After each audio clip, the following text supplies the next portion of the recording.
Good evening, everybody, and welcome to this evening's Engaging with Adolescents in Discussions about Healthy Weight and Lifestyle Behaviours. My name is Samantha, and I'll be your host this evening. Before we get started, I would like to make an acknowledgement of country. We recognise the traditional custodians of the land and sea on which we live and work, and we pay our respects to elders past and present.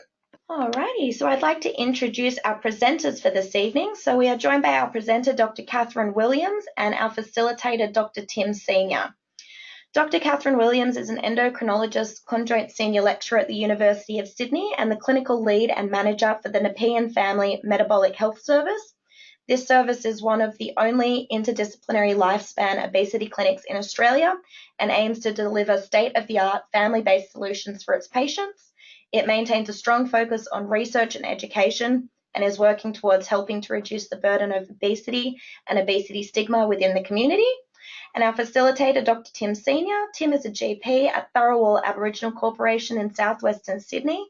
Tim is also an RACGP medical advisor for the National Faculty of Aboriginal and Torres Strait Islander Health and a senior lecturer in general practice and Indigenous health at UWS. So welcome, Catherine and Tim, and thanks for joining us this evening.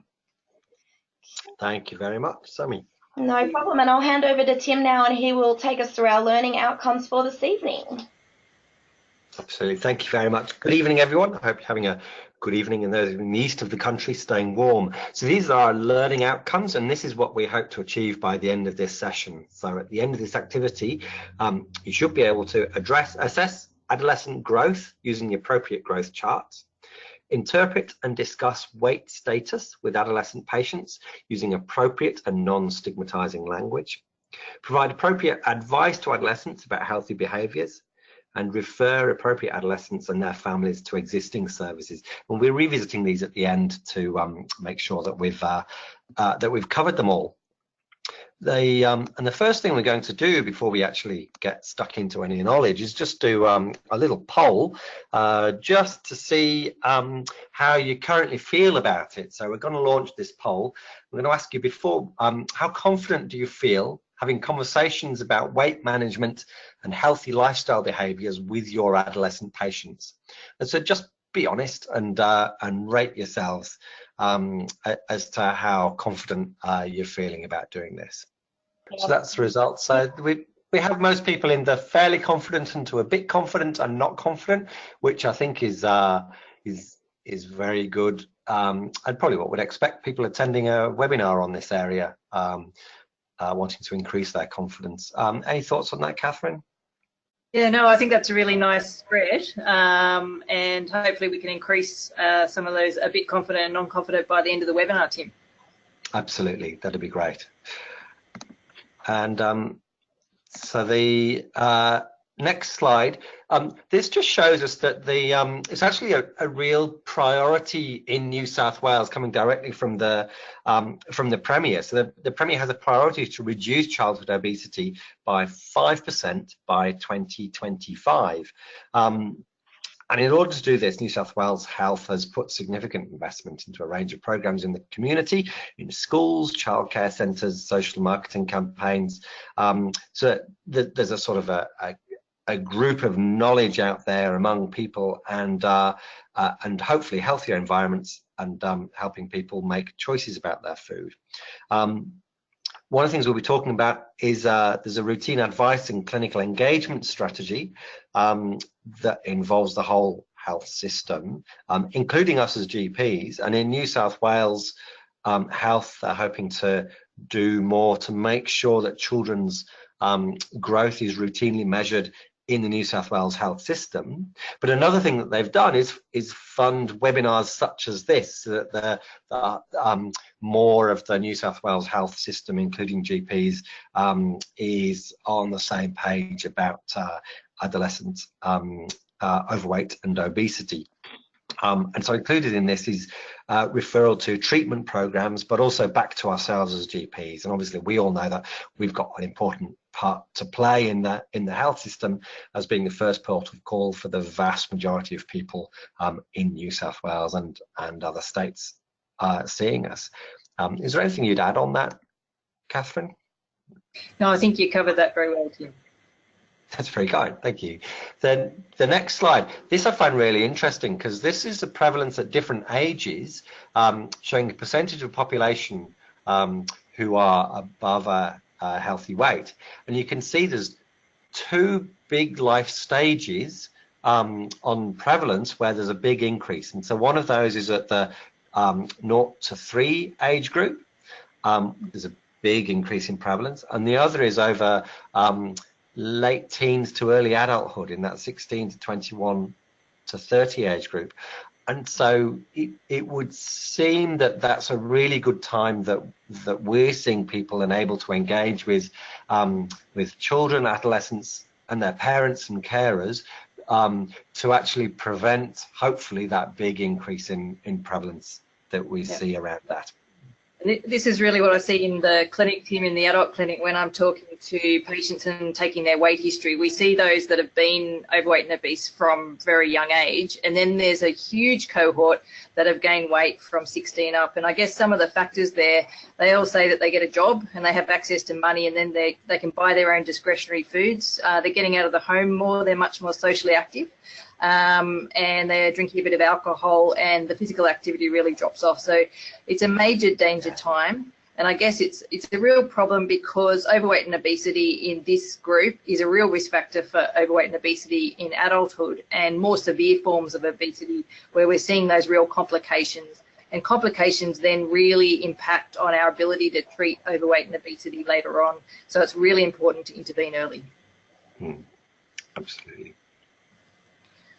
Okay, so Tim, many people are aware of the medical complications associated with obesity, and just to go through a few of those, obviously we've got the substantial increase in cardiovascular disease, type 2 diabetes, which is actually really probably a very nasty disease, much more nasty than type 1 diabetes when it's of young onset, and overall mortality by the time they reach middle age.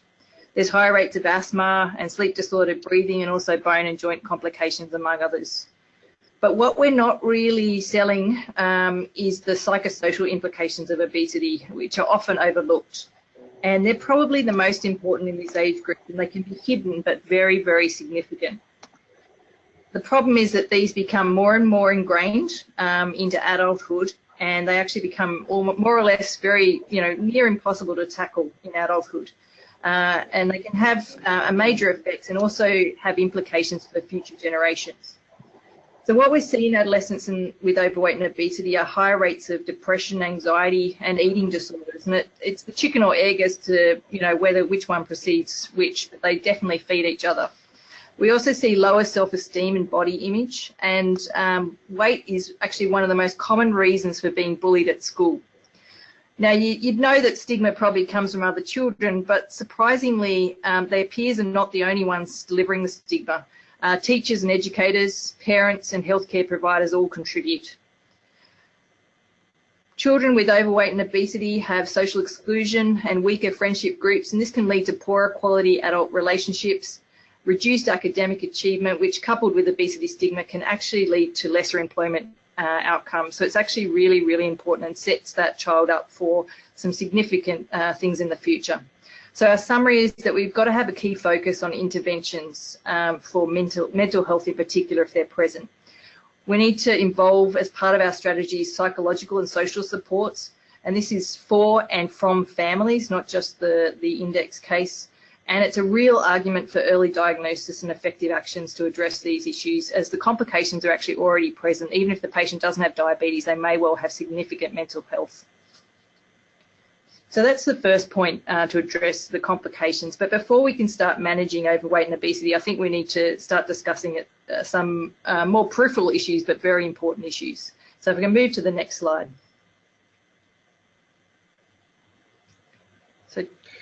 So this slide, and I think that previous slide shows how important it is for GPs to be involved, because those are just the sort of issues we're actually used to dealing with. This slide shows the Healthy Kids for Professionals website, and this is a screenshot from that. The pro.healthykids.newsouthwales.gov.au is the website that you're able to visit, and you'll see that referred to a few times during the webinar. It's a free resource developed to support ourselves and other health professionals, specifically for assessing and managing children who are above a healthy weight. You'll all recognize those 4 A's, sometimes we call them the 5 A's, but that approach that we take to encouraging people and enabling people to change behavior: assess, advise, assist and arrange, and you'll have seen that referred to in across many different areas.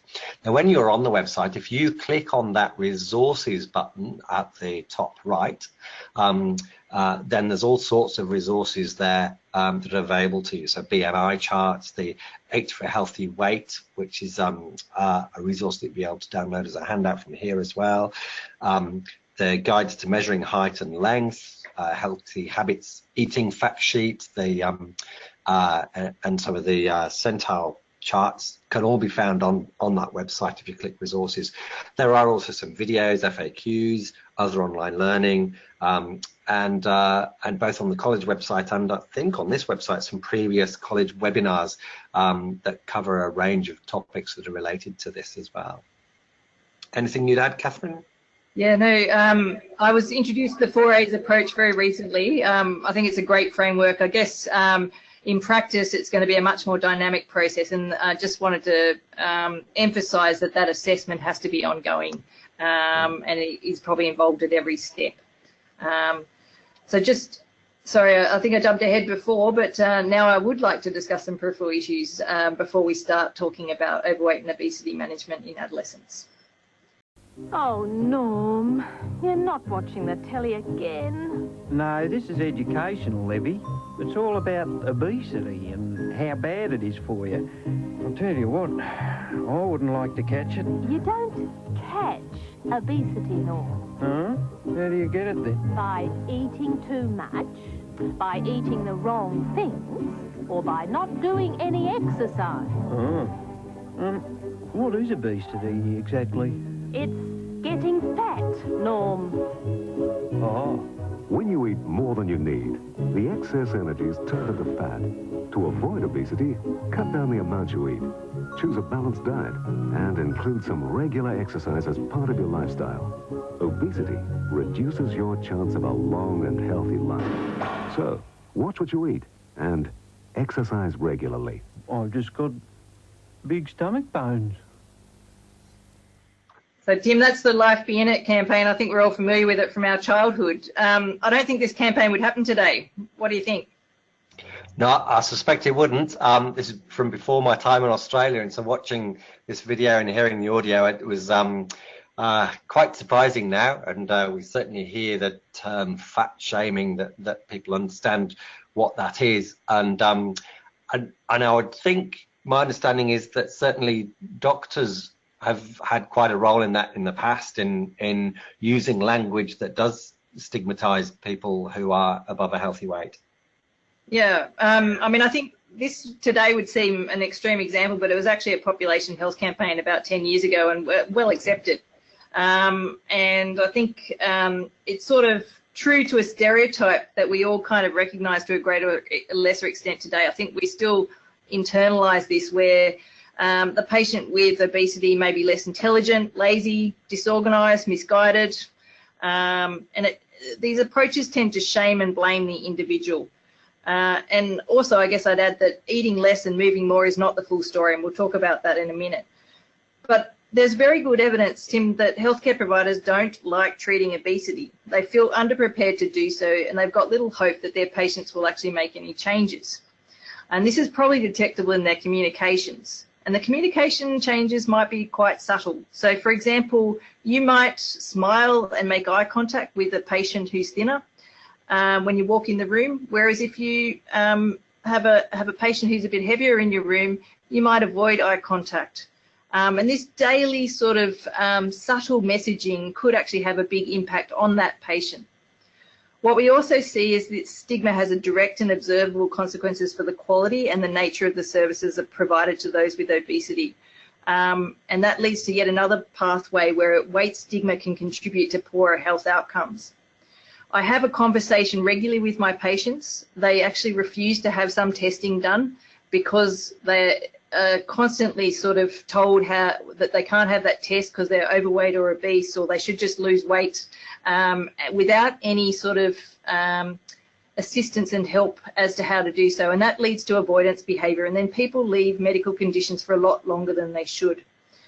Also, the doctor will tend to just focus on the obesity, and they may not investigate a symptom that actually could be a much more serious problem. And we have good evidence actually that weight loss attempts are less successful when patients perceive that their primary care doctors judge them on the basis of their weight. So it's a very important issue.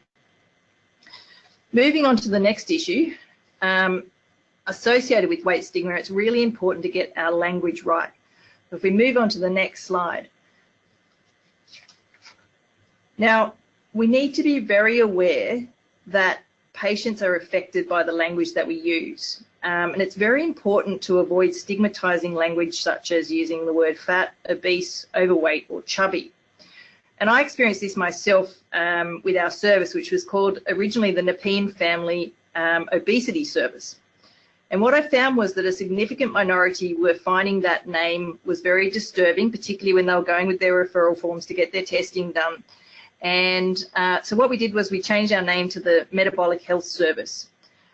Because I just don't want any barriers to treatment. I think it's important to remember that when we're treating our patients. It's also important to remember to use first-person language.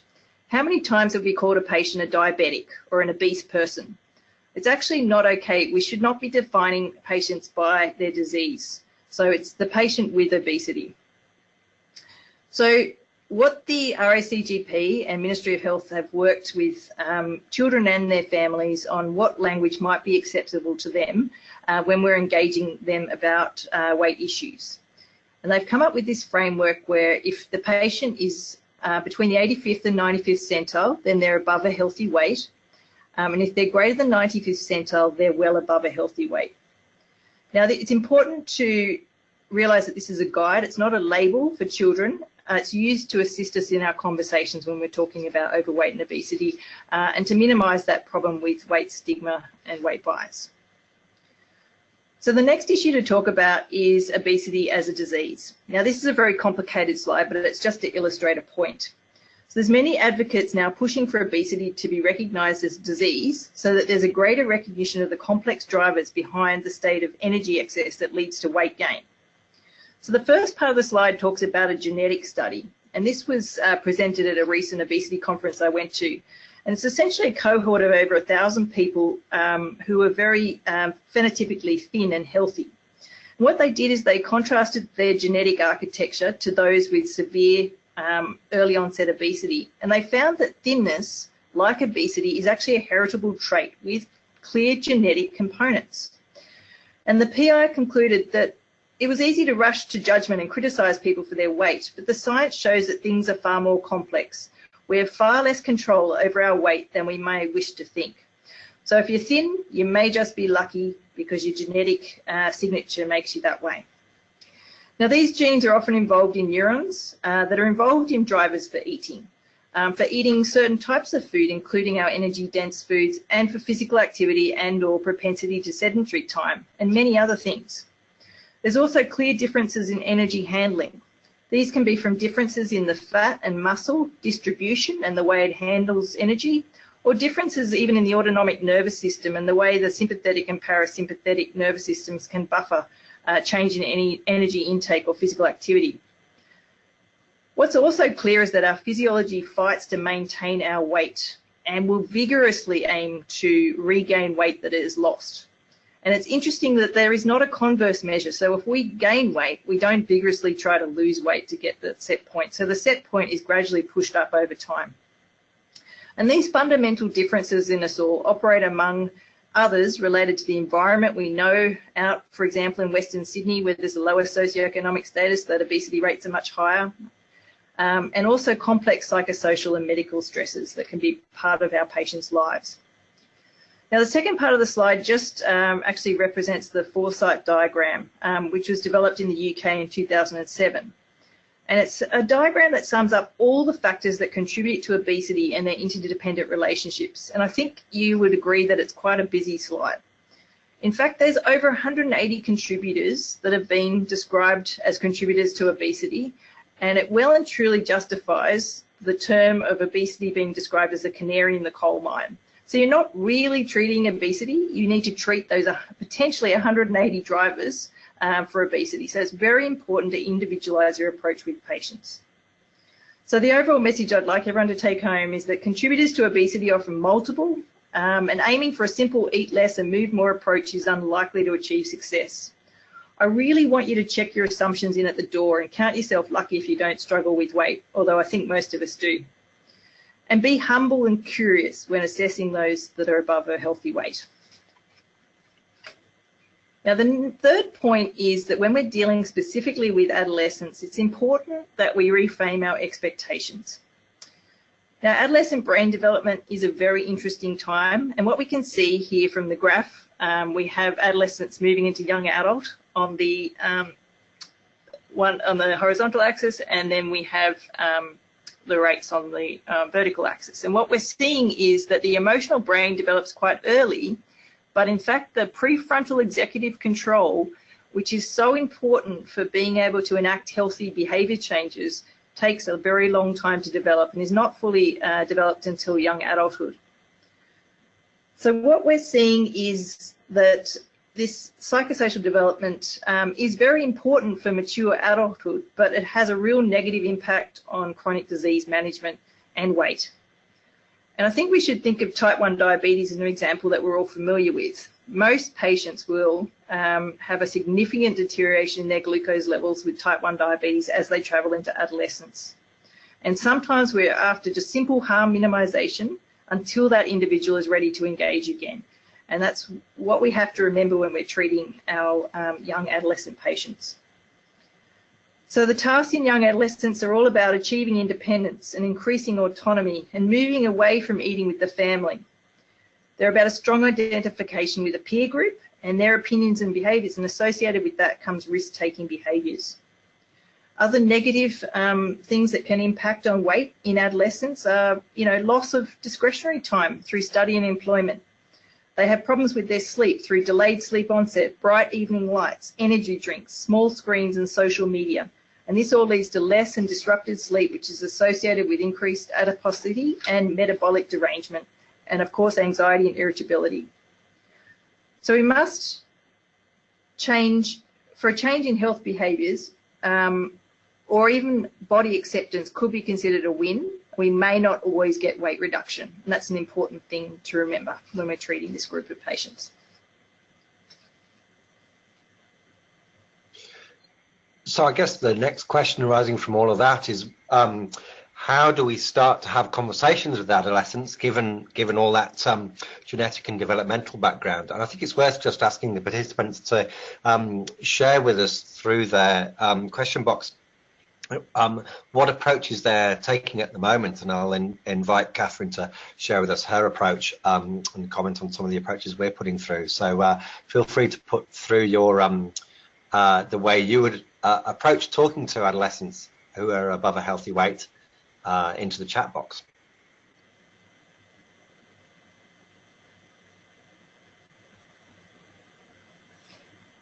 I've gone quiet, which I'm assuming means you're all busy typing.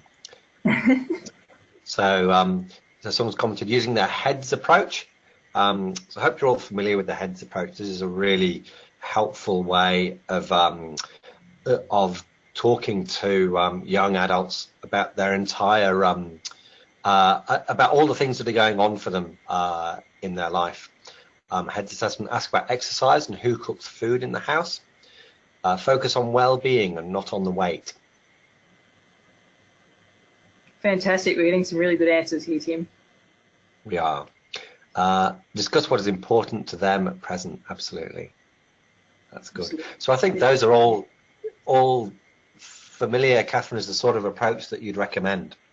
Yeah, look, I think we've got a very well-educated audience here and possibly experienced with their own adolescents. But I think the main things to focus on are obviously rapport. Don't try to achieve the world in 20 minutes. This is a marathon, not a sprint. and recognise that conversations can be all or nothing, and you've just got to wait for that time where there might be some verbal diarrhea, and sometimes it can really be quite impressive how much you find out, but it might not be in your first consultation. Be very comfortable with vague. You will not always get the feedback that you want after having the discussion, and you think you've got some agreement on some points. You won't always get that real consensus that you might get from an adult.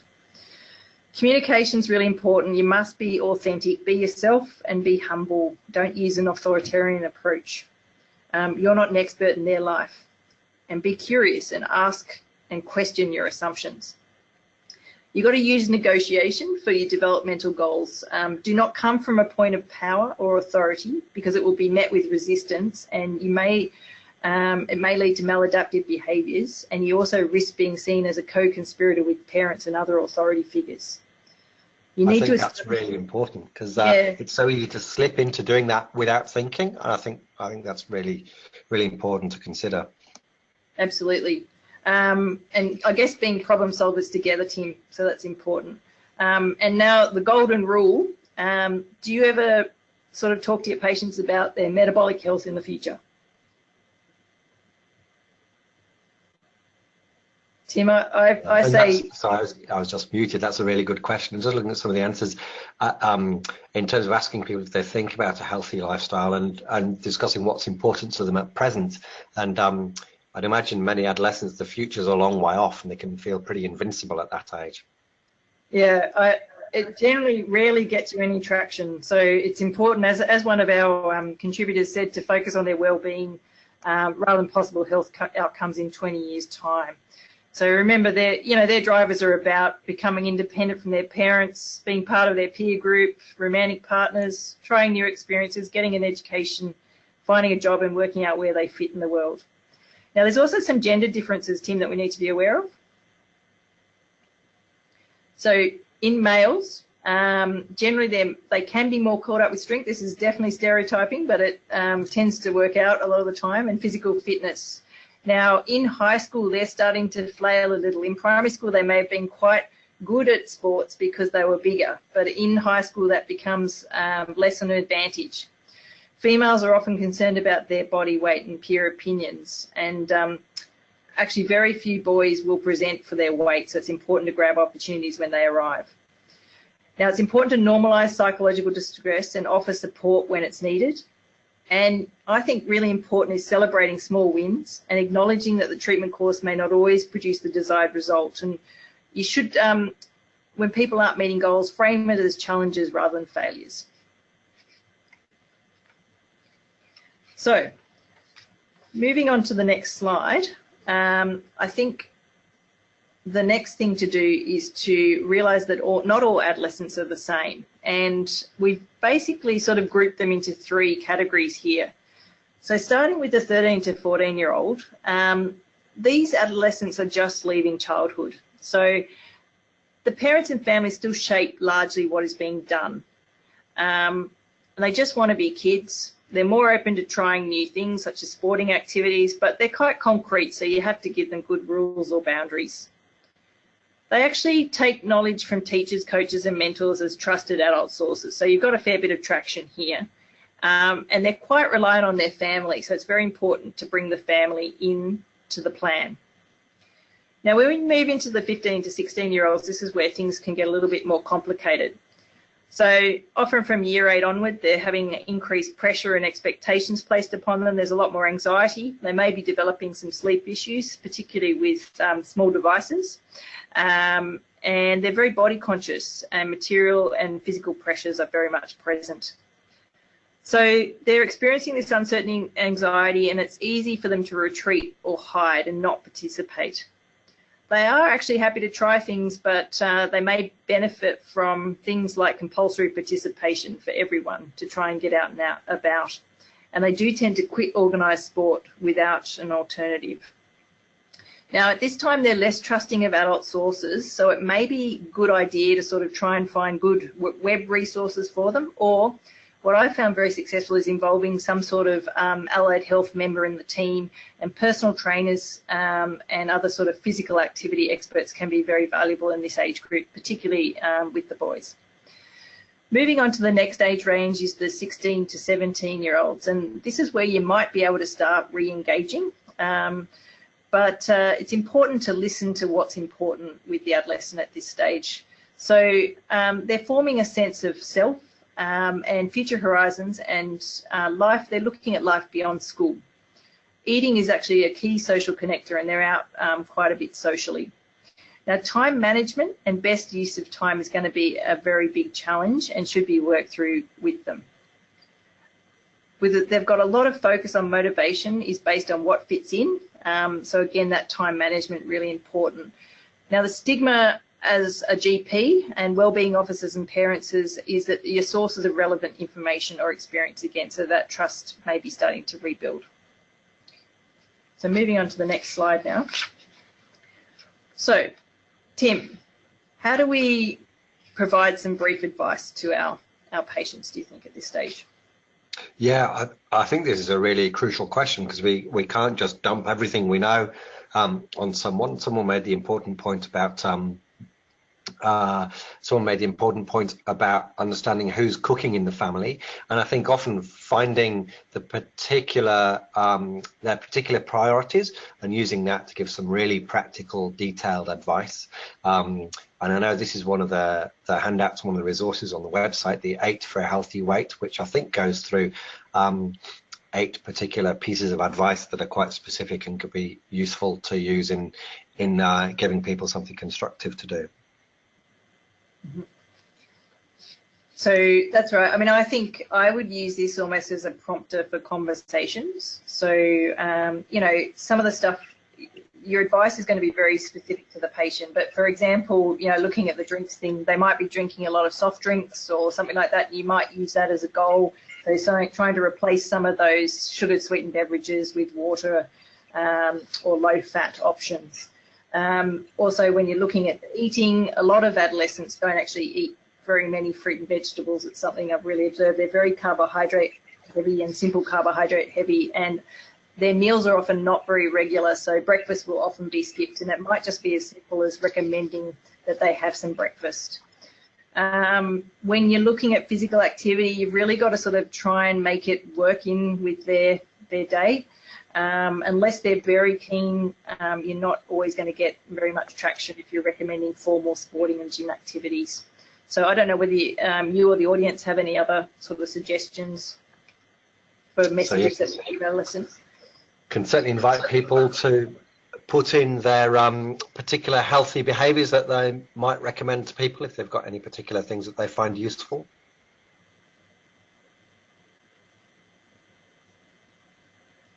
While people are typing through, we might keep moving through the slides just to make sure that we don't run out of time at the end. Yep, I like take a dog for a walk. That's very therapeutic. Yeah, absolutely. So I think in terms of setting goals, there's some really important things. One of the things I find useful is just asking people, so what do you want to achieve? And it can be really inspiring to see what it is that young people want to do.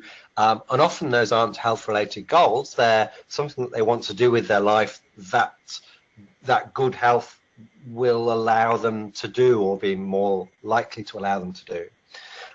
They have to be realistic. There's sometimes that can be difficult to determine, like whether someone is likely to be an astronaut in 6 months is perhaps not a goal that's going to be achievable. It's really useful if they're quantifiable goals. So rather than saying lose some weight, being able to say lose 5 kilograms or lose 2 kilograms or not increase weight, something that's actually quantifiable and is easier to measure. Find work at this place is a quantifiable thing, even if it's not a number. Many young people will like to be engaged in monitoring themselves and using phone apps, and there's plenty of phone apps about, and it's an evolving situation at the moment where there's not that much evidence around which apps are demonstrated to work, but it's certainly a way often the young person may know about apps that other people are using that they could tell you about. And of course, as GPs, it's always really important to to review people regularly and check their progress, and expect times where they fall back or move forward, and doing that over a period of time, and setting goals that are achievable in a particular amount of time, so that it's not sort of drifting over a number of years. And I see we've got some other suggestions come in about role models and people around them who are able to help, being taught about self-care.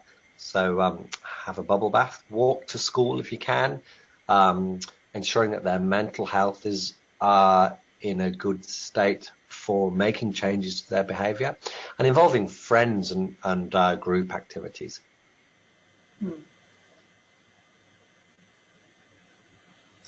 So, I mean, it's very important talking about involving friends, and sometimes that can definitely be an easy thing to do. We haven't really talked about parents yet, and I guess while they're less pivotal than when we're dealing with children, they're still very important, and it's important to bring them into the conversation. There's a lot of positives. They do provide supportive environments. They can provide encouragement and praise the effort of the index person. They can support realistic goals and be a real advocate for change, and they can model the desired behaviour. And this can be actually probably most important for an adolescent, is seeing a parent modelling behaviour that's healthy.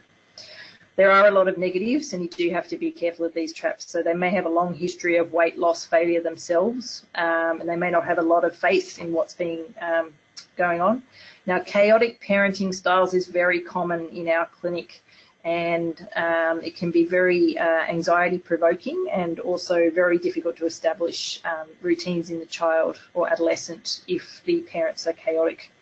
They may also be unwilling or unable to model behaviour, and this might be because there's a lot of stress in the family. For example, there may be a sibling with severe behavioural problems or autism, or they may be unwilling to model them, and that might be in the parent that you're actually not meeting, which can make it even more difficult. But so parents need to be involved and supportive. However, adolescents really need to be treated as individual patients by health professionals. Are there any traps, Tim, in involving parents, do you think?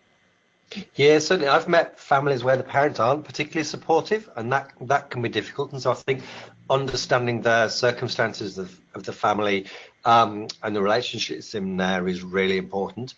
I've also found it's really helpful to be explicit with people, saying, look, from an adolescent's point of view, all you see is adults telling you what to do. So your parents will tell you what to do, your teachers will tell you what to do. I'm a doctor, I'm going to tell you what to do. And actually, we're going to try and let you have some control over making decisions around this. So parents and family are really positive and supportive, but as we were talking about those developmental stages earlier on, it's also a time where these young people are wanting to become more independent and gain more control over their life. And so actually finding ways of saying, yep, this is one of the ways we can do that, can be really helpful. Yeah, so I mean, I guess on that note, it's important to observe as well as listen to what's being said, and body language, particularly in the family dynamic, can be very instructive, and it's quite easy to recognise dysfunctional relationships over any period of time. And so I guess that might be a time to consider family counselling. Is that something you've ever done, Tim? Or?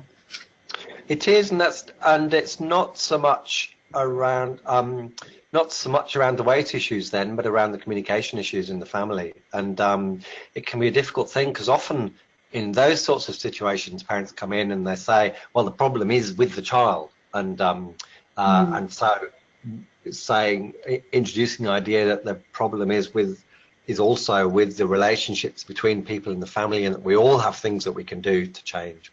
We've also had some really interesting comments come in that when the parents also are above a healthy weight, that can be hard to manage. There's also an opportunity there, I think, Catherine, where if the young person, the adolescent, is keen to change, they can actually be sometimes the catalyst for change in the whole family as well. Yeah, absolutely. And I think as the GP, it's your opportunity to potentially try and engage the parents in their own health behaviours. So that is one of the things that we do in our clinic, is when we're running the group sessions for parents, we'll actually get them to look at their own health and examine, you know, things that they can do to improve their own health. And there's other sort of support statewide programs that we'll talk about later that could be potentially harnessed. Yeah, just to sort of help the parents get on track, improve the organisation in the household, and get everyone healthier. Yeah, and someone's re-emphasising the challenge to manage when there's other coexisting mental health issues such as depression, and probably goes for other comorbidities as well. But certainly depression can suck the motivation out of people to make any changes at all, whether that's in the adolescent themselves or if it's in other family members. And so I think that's really important for us as GPs to recognise.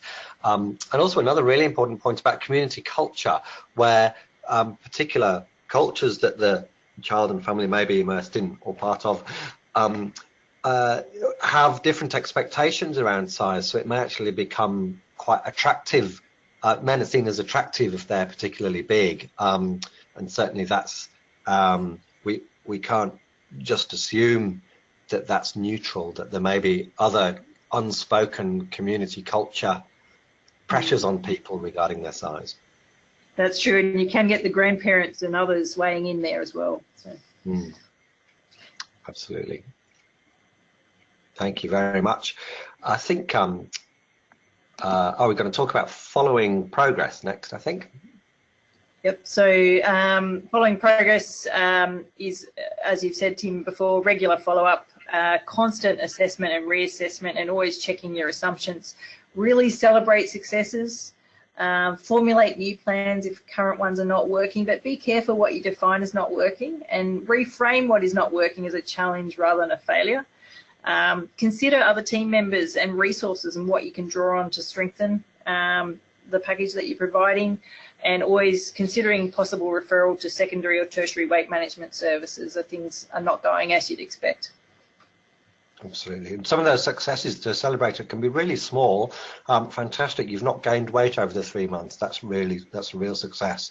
And that what we might view as failure is often that's normal. People don't just have routine progress.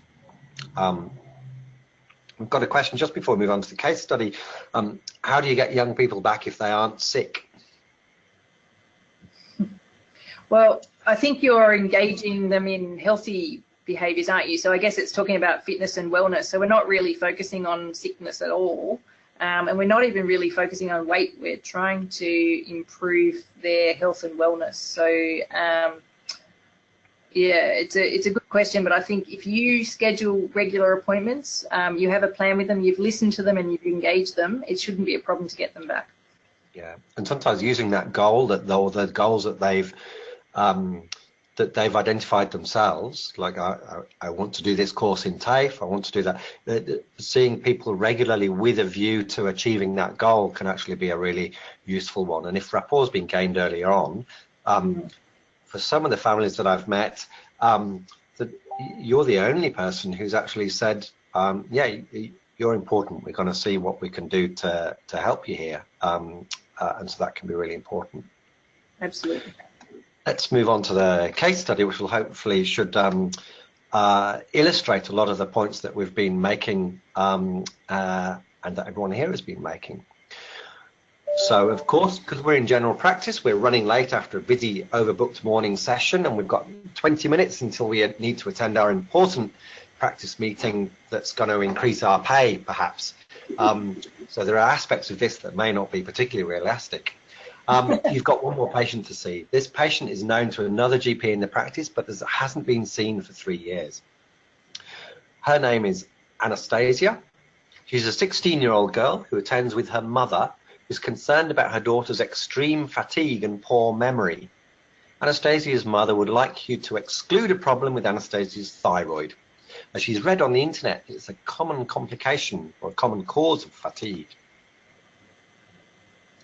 So you'll all have thoughts running through your mind at the moment. When you see them, Anastasia and her mother are seen to be arguing in the consultation. Anastasia's mother will often answer questions directed at Anastasia, and you find it difficult to ascertain a comprehensive history because of this. So as you're asking questions, you establish that Anastasia has no specific symptoms or signs of or particular risk factors for thyroid disease. Anastasia is well above a healthy weight and has been noted to have obesity or severe obesity in documentation of your clinical notes dating back to 2014. So you do a routine clinical examination and you measure her height and weight, and her weight is 135.5 kilograms and her height is 170 centimeters. So, and someone already is sending through some one of their differential diagnoses. I'm wondering about, I'm assuming POCS is polycystic ovarian syndrome. So there's a multiple choice question set here. What should you do now? And more than one answer, or none of these answers may be correct. So let us know whether which of these you would do. A, tell Anastasia and her mother that she doesn't have thyroid disease. B, show Anastasia and her mother where her BMI is on a BMI growth chart. C, inform Anastasia and her mother that her symptoms are due to her weight and that she should see a dietitian to lose weight. D, exclude thyroid disease by checking TSH. E, inform Anastasia and her mother that fatigue and poor memory can be caused by many things, including being above a healthy weight, and that you would like to reschedule an appointment to discuss this further, or F, seek permission to see Anastasia alone in consultation. So lots of answers coming through, lots of D, E's and F's. D, E's, a few B's in there as well, and an E. Sammy, shall we see what the answers might be? So I think, case by case, and these answers aren't necessarily definitely right every time, but I was pleased to see some of the audience agreed with us, Tim. So it's always good to see that. So Tim, do we tell Anastasia and her mother that she doesn't have thyroid disease? I don't really see how we can. It would be a possibility. I think it would be definitive. That's right. So I think you can't rule it out without a blood test, really. But it's also important to acknowledge the family's concern. This is what they've presented with. If you don't answer that question, they may actually go away dissatisfied and not come back and see you. It's also potentially a good chance to measure some other pathology, for example, metabolic profiling, and if she's got some menstrual dysfunction, potentially investigating that. So it's not a bad thing to do. So we've said that showing Anastasia and her mother where her BMI on a growth chart is important, and I think this is right. I think this opportunity has been missed at multiple times in Anastasia's development. She's obviously been, she's had obesity or severe obesity for most of her life, and it doesn't seem that we've engaged her in that conversation. So do we inform Anastasia that her mother, that her symptoms are due to weight and that she should see a dietitian to lose weight? What do you think about that, Tim? I'm on mute. I think that's a very simplistic solution to what would be a complex problem. We haven't ascertained exactly what's going on here, and so just saying, right, go and see a dietitian, I think is probably a little too early. We don't know that's the problem yet. I agree. I think it's palming it off and it's not really recognising the primary problem. So we should exclude thyroid disease by checking TSH. I think we've said that. I think it's important to inform Anastasia and her mother that fatigue and poor memory can be caused by many things, including being above a healthy weight. So it's linking the problem that we're concerned with to what they presented with, and that you'd like to reschedule the appointment because you're in a rush. You've got to get out there and talk about your pay.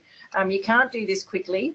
It also potentially gives them some opportunity to prepare themselves because they wouldn't have been going to that consultation thinking that they were going to talk about weight issues. Now, we're seeking permission to see Anastasia and learn in consultation. This is probably important for anyone 12 and up, and particularly in this situation where you're having trouble getting a history from Anastasia herself.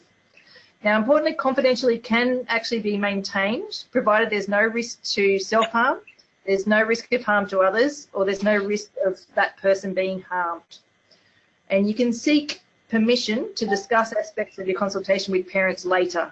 And getting that parental buy-in will be important if Anastasia allows it.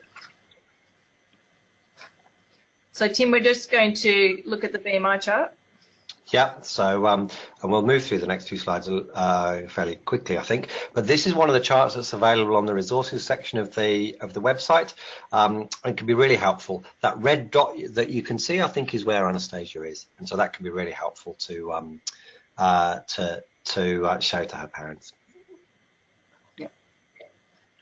Okay, moving to the next slide. So at your next appointment, you start your assessment. What do you need to know? I think a lot of our audience have already put some points forward, but as we're moving more quickly, we'll just run through it. So pattern of weight gain is very important, as we talked about, whether it's from the very beginning or in adolescence acceleration, and also whether they've actually had any weight loss attempts at all, and what the success was like with those.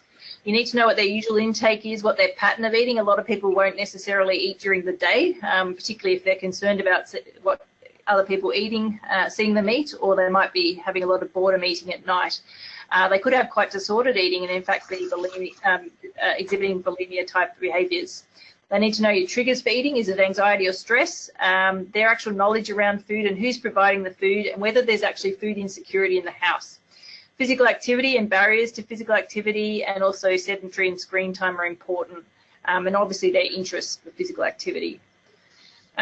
Next thing is to look at sleep, very important, and also do they have any sleep disordered breathing, or is there any risk of sleep disordered breathing, and excessive daytime sleepiness would be important to assess. Next is the family stresses, essential, put in the centre here. So family routines as well. Are they a very disordered family, or do they have good routines? Is there some financial insecurity? Is obesity in other family members or household members? School performance, absolutely key, whether they're attending school, what their perceptions of school are, their social supports, whether there's any bullying, or if there's learning or behavioural requirements or support. So things like ADHD and other things can be quite common in some of the patients we see in our service. Medical and psychological complications and risk of medical and psychological complications. So this might be through family history and other things. And obviously secondary causes of obesity are important to exclude. Now, they're very, very rare, but if you do see someone of very high, tall or short stature, severe appetite reporting, or learning problems, or any sort of unusual physical features, or obesity that's very severe from a young age, you just need to think of this. And very, very important is what matters to them and why, and this is what you need to address first. Okay, so if we look at Anastasia, she's had weight gain from 4 years, and she was 110 kilos at 13 years. She's actually cycling between dieting and feeding ad libitum. She's got a very high simple carbohydrate intake, and she hates fruit and vegetables. She often misses breakfast, and she eats when bored at night. She prepares her own meals, as her mother does not want to cook. She's got no physical activity, has 45-minute bus ride to and from school, significant screen time with a TV in her room. She enjoys going to the motorway races, and she enjoys cake decorating. She's actually been a prize winner. She actually, interestingly, goes on regular cruises with her mother, and during these cruises, this sleepiness and her health behaviours generally improve. Now, she's had extreme fatigue for 3 to 6 months and occasional napping in the afternoon. She does snore, and her father has sleep apnea. She's actually sleeping up to 15 hours a day on the weekend. Her mother has reduced hours at work due to back pain. She's an RN. She also has 2 preschool cousins living with the family because their parents are not available at the moment. Her brother was recently crushed by an excavator. She feels unsupported to make healthy changes in her home. Her mother has obesity. Her father also has overweight. She's in year 10. She tells me school is boring, but sort of fleshing that out further, school's actually stressful. She's quite absent a lot of the time, and she's unwilling to ask for help at school. Now, from a medical point of view, she has intermittent abdominal pain after an appendectomy, which was complicated by a stump abscess in 2014. She says she's not sure at times if she's hungry or if she's got an upset stomach. She's got GORD symptoms. She's got borderline hypertension. She's got hyperlipidemia with an LDL of 5. She's got menorrhagia controlled on the combined oral contraceptive pill after having menarche at age 12. She's got chronic back pain that's led her to present to the emergency department on several occasions, impaired glucose tolerance. Cortisol excess has been excluded, and she doesn't smoke or drink alcohol, and she has no family history of metabolic cancers or liver disease, thank goodness. And importantly for her, she actually wants to be a childcare worker. She really can't stand school, and she would like to embark on an apprenticeship. So some of the stuff, this is a real patient, and some of the stuff we did with her was that we did involve the welfare counsellor or school to talk about how she was going at school and potentially to explore this option of an apprenticeship. She saw our clinical psychologist to help deal with stress and anxiety. We worked with her on planning and food preparation. She actually enjoys cooking. We knew that cooking had to be toddler friendly because she's got the young people at home, and she also likes childcare. We really tried to sneak in the fruit and vegetables and work on her selective food preferences. And we had to make sure that all our suggestions were economical given the food insecurity at home. Time management was important to work with Anastasia, and we also supported the family to implement structure and improve the environment.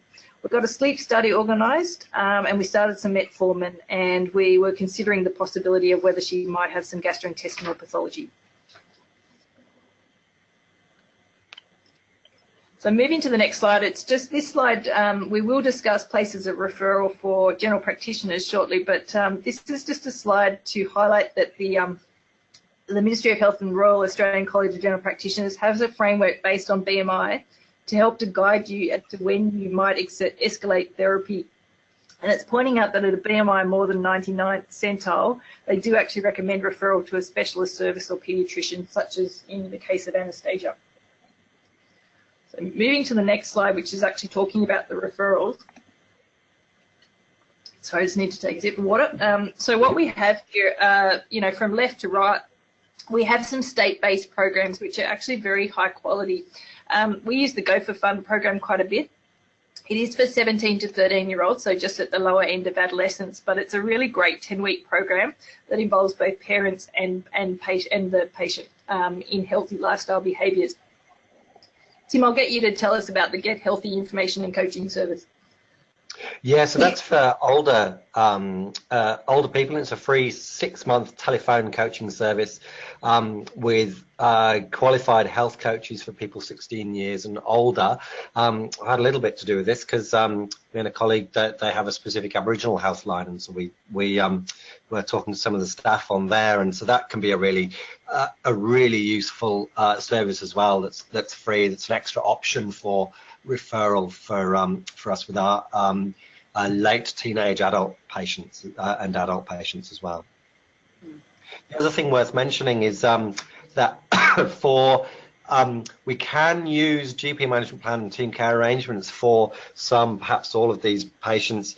You have to satisfy yourself that it's tipping over into the definition of a chronic disease, and Medicare are very vague about whether it's eligible or not. But if we can satisfy ourselves that the majority of our peers would agree with whether we think it's a chronic disease and eligible for a chronic disease management plan and team care arrangement, then it is billable. And I would suggest, particularly someone like Anastasia, where they're on, if you're needing medication and they're needing regular follow-up and there's potential health consequences, then they would qualify for a GP management plan team care arrangement.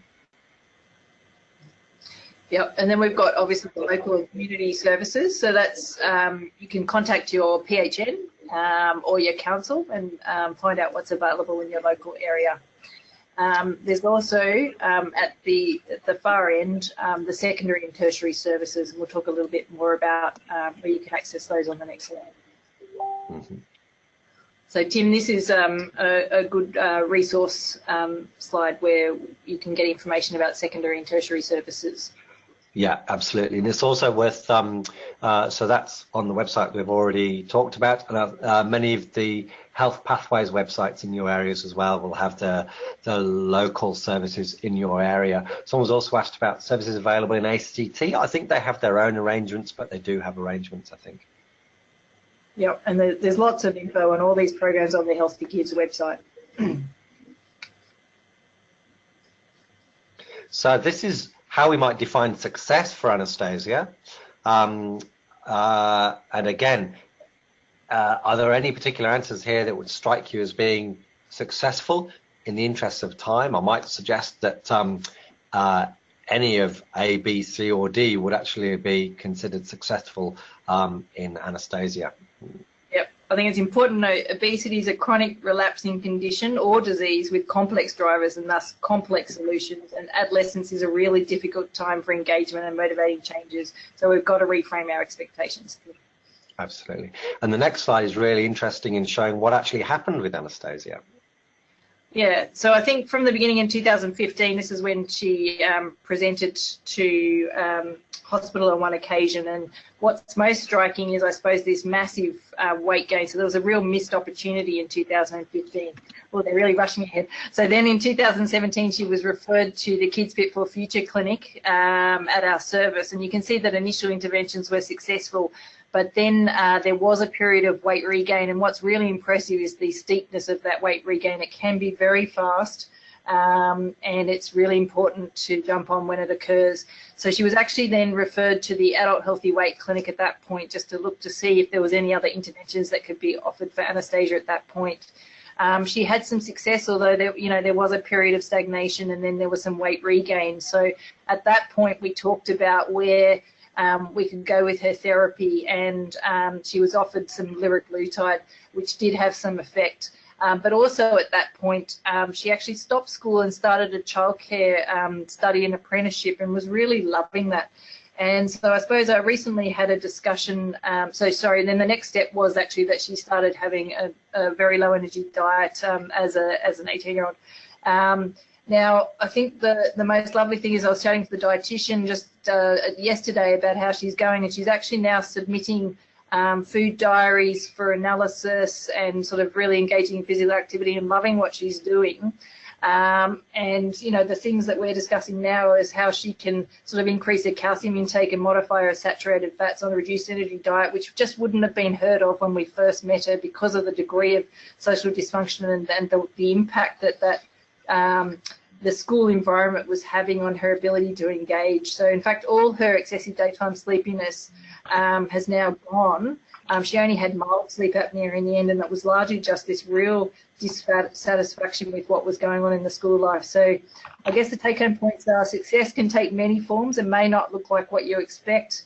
Sometimes a shift in readiness to change can come from an unexpected source, such as just actually, leaving school potentially for an apprenticeship. I'm not advocating for that, but in this case it was what needed to happen. The impact of school or family stresses really shouldn't be underestimated, and I guess it highlights that the tertiary referral service can offer advanced management for those with a BMI greater than 99th centile.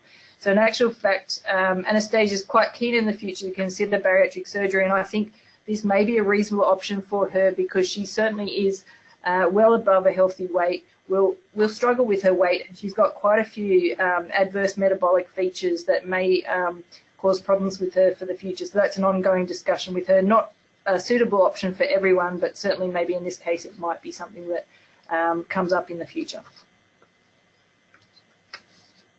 Excellent.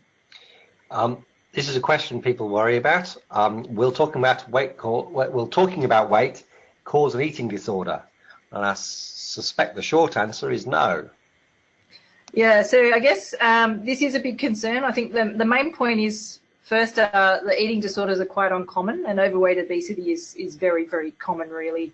Now, there is an observed association between eating disorders and dieting at all body weights, and those with overweight and obesity are certainly at higher risk for eating disorder behaviours. They often don't eat at school because they're being bullied, their mental health concerns, they can have binge eating. But what was reassuring, the best evidence we probably have was a systemic review published in Obesity Reviews earlier this year that actually showed a reduction in the prevalence of eating disorders, eating disorder risk behaviours, drive for thinness, emotional binge eating with these structured, professionally run obesity treatment programs. What we see is that nutrition knowledge, accessibility to nutritious foods, and self-esteem and self-efficacy are all protective, and they're all taught in these programs.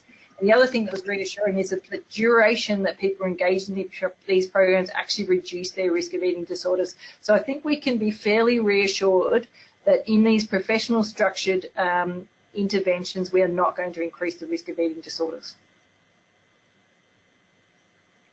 So practice points very quickly. So today we've learned that we need to measure weight and height to inform your assessment. Don't miss that opportunity. Plot them on the growth charts, and serial measurements over time are needed for growth assessment. If an adolescent is crossing the centiles or presents with morbidity secondary to their overweight or an unrelated health issue, then have a non-judgmental conversation with the patient around lifestyle behaviours after you've performed a thorough assessment. Provide the brief intervention and then help to develop strategies with the adolescent and their family. And if needed, refer to appropriate local community-based programs or indeed the secondary or tertiary clinics that are available.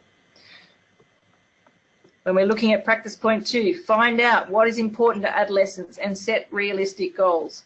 Take the time to adequately assess their personal situation. Use feeling well and being fit as an engagement language, and golden rule, avoid talking too much about future health issues. So there's a series of slides, lists here of previous webinars that we've done that look at similar issues. Those are available on our website and I think on the Pro Healthy Kids website as well.